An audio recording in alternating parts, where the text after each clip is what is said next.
পুজোর পরে কিন্তু প্রাইমারি স্কুলে শিক্ষক নিয়োগ হতে চলেছে। প্রায় অনেক ছাত্রছাত্রী কিন্তু বসে আছে যে ইন্টারভিউর জন্য ফর্ম ফিল আপ করবে এবং আবেদন করবে। অবশ্যই আপনারা জানতে পারবেন কবে থেকে অনলাইনে আবেদন করতে হবে এই 13,400 ভ্যাকান্সির জন্য। এখন এই 13,421 ভ্যাকান্সির জন্য আপনারা অনেকে শুনেছেন কাট অফ কেমন হতে পারে। মোটামুটি আগে যে কাট অফ ছিল তার উপর নির্ভর করে একটা সবাই কাট অফ দিয়েছে, আমিও একটা কাট অফ দিয়েছি। আদৌ কি সেই কাট অফ কি সত্য হতে পারে? আজকে সেই নিয়ে আমি আলোচনা করছি। আগে যারা টেট পাস করেছে তারা ইন্টারভিউর মাধ্যমে কিন্তু অনেক দূরে দূরে স্কুলে জয়েন করেছে, তারা কিন্তু পুনরায় আবার কিন্তু ফর্ম ফিল আপ করতে পারে। তারা যদি ফর্ম ফিল আপ করে, তারা যদি অনলাইনে ফর্ম ফিল আপ করে, কিন্তু তার জন্য কিন্তু একটা কম্পিটিশান বাড়তে পারে। কেননা অনেকে 100 কিলোমিটার দূরে, অনেকে 200 কিলোমিটার দূরে কিন্তু এরকম নিয়োগ হয়েছে, তারা কিন্তু আবার পরীক্ষায় বসবে।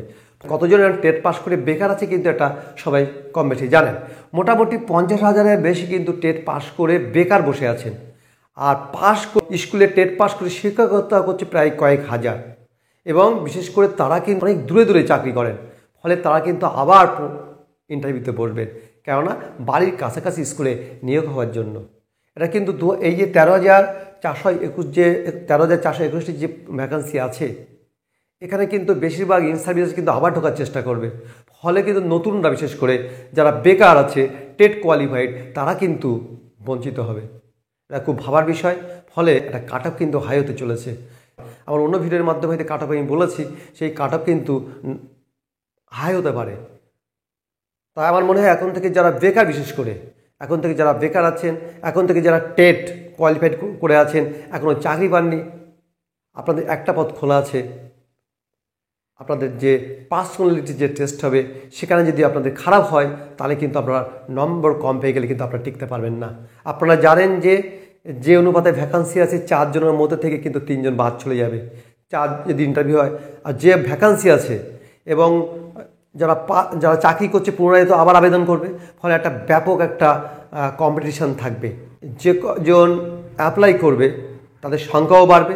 আগে বলা হয়েছিল 50,000 টেট কোয়ালিফাইড আছে, তারা বেকার, তারা কিন্তু আবেদন করবে। কিন্তু এর সঙ্গে যদি ইন সার্ভিস যারা আছে তারা যদি আবেদন করে, তাহলে কিন্তু 50,000 ছাড়িয়ে অনেক বেশি হতে পারে। ফলে একটা ব্যাপক কম্পিটিশান থাকবে।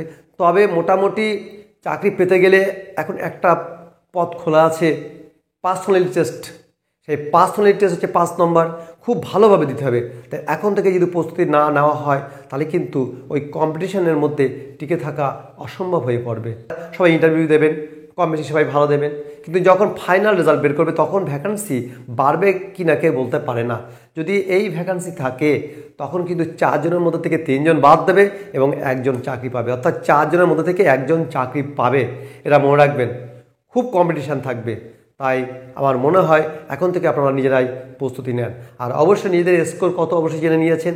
আর যদি না জানা থাকে, আমার একটা ভিডিওর মাধ্যমে আপনি জানতে পারবেন কীভাবে স্কোর ক্যালকুলেশন করতে হয়। আপনারা ভালো থাকবেন, সুস্থ থাকবেন। ধন্যবাদ।